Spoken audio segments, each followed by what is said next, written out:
일러 말하되 너는 이 그릇들을 가지고 가서 예루살렘 성전에 두고 하나님의 전을 제자리에 건축하라 하매 이세스 바살이 이르러 예루살렘 하나님의 성전 지대를 놓았고 그때로부터 지금까지 건축하오나 아직도 미치지 못하였다 하였사오니. 함께 읽겠습니다.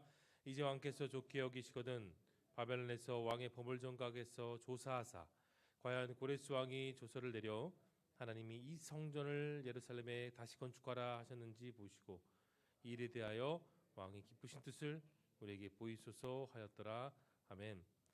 기쁜 마음과 자원하는 마음으로 이스라엘 백성들은 성전을 다시 그 기초부터 건축하기 시작했습니다. 근데 여러분, 어떤 좋은 일, 하나님이 원하신 일을 할 때 있어서 꼭 우리는 그런 생각을 하죠. 마가 낀다는 말을 우리는 많이 들은 적이 있습니다. 이스라엘 백성들은 누움과 심세 그 이외에도 악인들로 인해 방해를 받았습니다. 급기야 안타깝게도 그 성전이 건축이 중단되고 말았습니다. 바로 그때 여러분 잘 아시는 학개와 스가랴 같은 그 선지자들이 상심감에 빠져있던 백성들에게 다시 일어나라, 하나님의 말씀을 붙들어라, 그 말씀으로 일어날 것을 강조했습니다. 그 예언의 말씀을 들은 백성들은 또 스룹바벨과 예수아를 통해 함께 힘을 내어 유대의 백성들과 함께 성전 건축을 다시 힘쓰면 또 마무리하는 그런 내용이 바로 이 5절 전체의 핵심 내용입니다. 내용 관찰 1번을 봅니다. 스룹바벨과 예수아는 선지자 학개와 스가랴의 예언을 듣고 어떻게 반응합니까? 오늘 본문 2절을 보시면 스룹바벨과 예수아는 다시 일어섰습니다. 여러분, 성경 말씀에서 다시 일어서라는 말은 그냥 앉았다 일어서라는 그런 의미만을 듣고 있지는 않아요. 그 일어서면 여러분 잘 기억하실 것이 회복과 또 소망을 의미합니다. 상실감에 빠져 있었던 백성들은 하나님의 예언과 그들의 삶 속에서 이룰 말씀을 다시 기억하게 되었습니다. 그것을 듣고 백성들은 여러분 일어난 것이죠. 이들과 함께 있던 사람들 누구입니까? 하나님의 사람 선지자들이었습니다. 그 선지자는 하나님의 말씀을 있는 그대로 전하고 그 말씀의 메시지를 전하는 메신저가 바로 선지자들이죠. 용기를 주고 희망을 주고 그들과 함께하는 분들이 바로 창조주 하나님이심을 다시금 깨닫게 하는 사람이 학개와 스가랴라는 것을 여러분 기억하십시오. 잠언 24장 16절 대저 의인은 7번이라도 넘어지거니와 악인은 재앙으로 인하여 엎드러지니라는 말이 있습니다. 7.8개 정신으로 우리 역시 다시 말씀을 의지하여 일어나는 것이죠.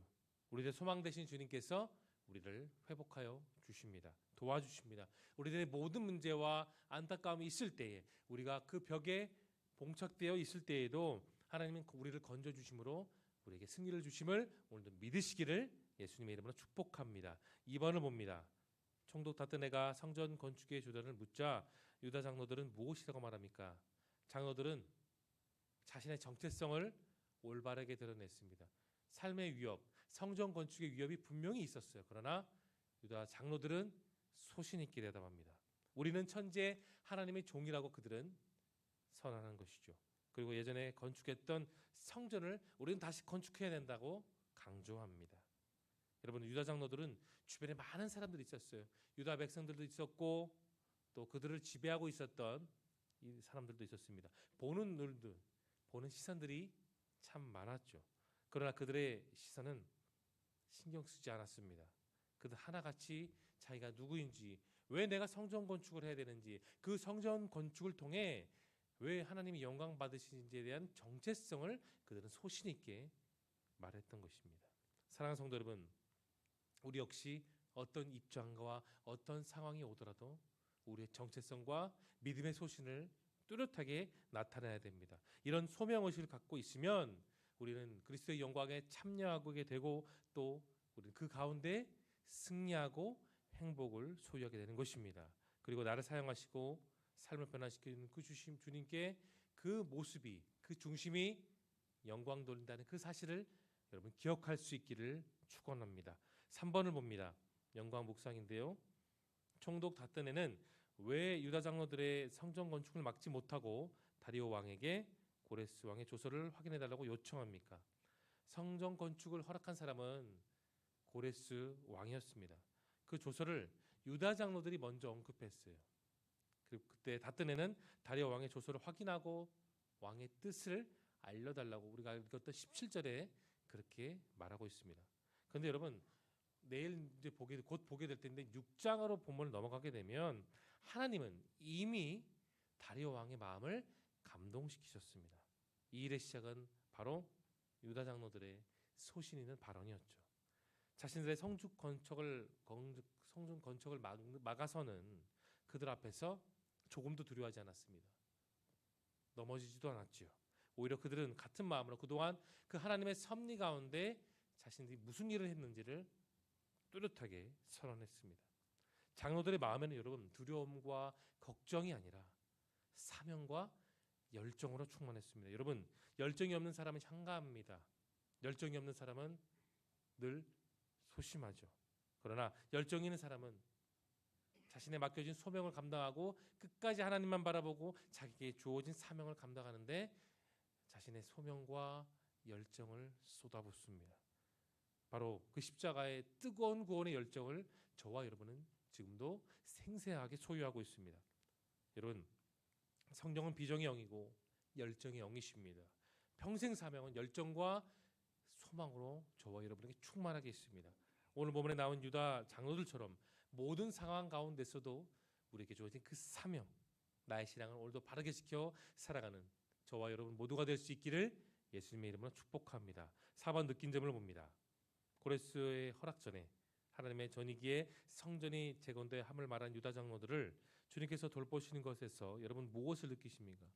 여러분 오늘 살아가면서 우리는 어떠한 소명을 갖고 있습니까? 하나님께서 이 시대에 저와 여러분에게 주신 그 귀한 소명은 무엇인가요?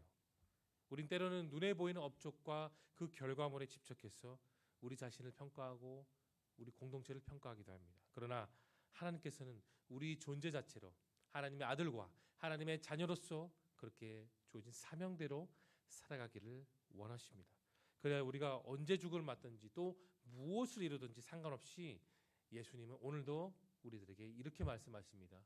내가 다 이루었다. 그 다 이루었다는 말처럼 우리 역시 다 이루기를 원하십니다. 사랑하는 성도 여러분, 하나님께서는 우리 하나하나가 그 말씀의 경륜 속에 오늘도 승리하며 살아가기를 누구보다 원하십니다. 왜냐고요?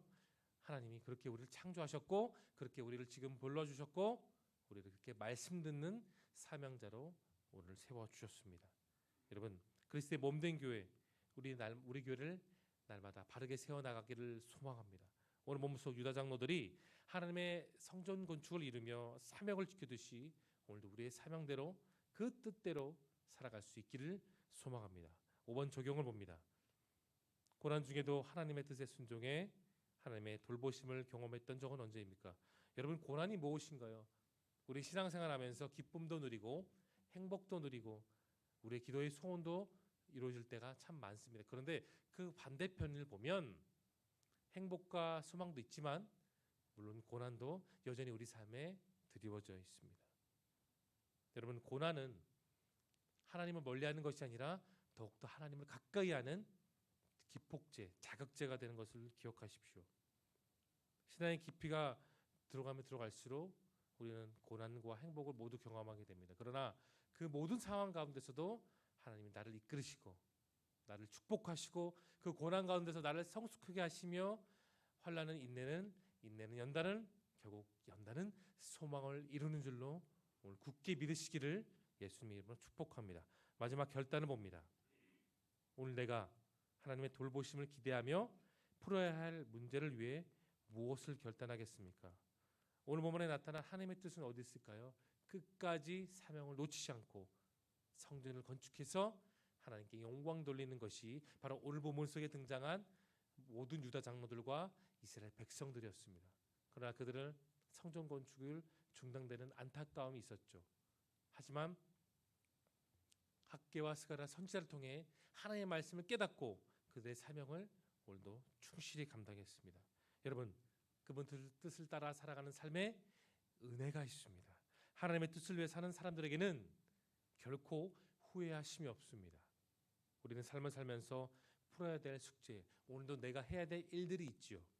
다양한 문제, 다양한 고민들 우리 안에 그런 문제들이 있습니다. 그러나 그 해결 방법은 내 안에 있는 것이 아니고 오직 하나님께만 있음을 믿으십시오. 하나님을 소망으로 두며 살면 반드시 그 하나님의 역사는 내 삶 속에서 나타납니다. 드러나고 보여지고 믿어진 줄로 오늘도 믿으시길 바랍니다. 그 하나님의 돌보심을 기대하며 그분을 따라 살아가는 저와 여러분 모두가 되시기를 예수님의 이름으로 축원합니다. 이제 함께 기도